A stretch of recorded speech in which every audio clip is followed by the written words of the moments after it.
What's up, guys? I just want to do a little video on why balisongs are illegal. They're not illegal everywhere. In my state, as far as I know, they're illegal or legal to own, but illegal to carry.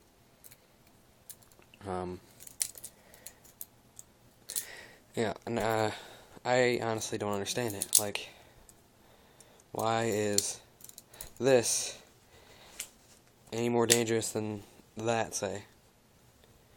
When honestly, I could get this out of my pocket faster. If with training, I bet anybody could get a normal folding knife faster out of the pocket than a balisong. I honestly don't understand it. I think it's really stupid and very pointless. Like, okay, let's say I was just right here, I had it unlatched and right at my side. Okay, from here, open. Okay, that's pretty fast, right? Well, let's say from right here, open.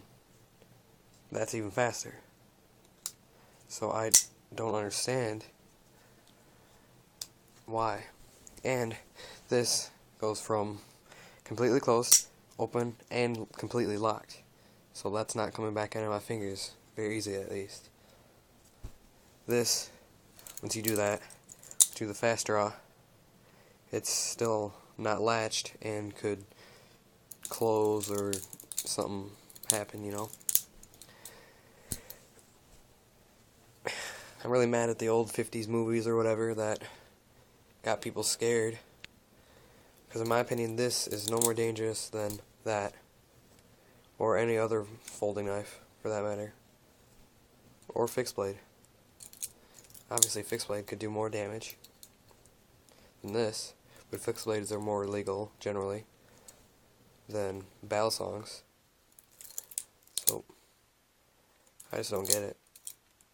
And please leave comments on your opinions about the legality of butterfly knives. And thanks for watching.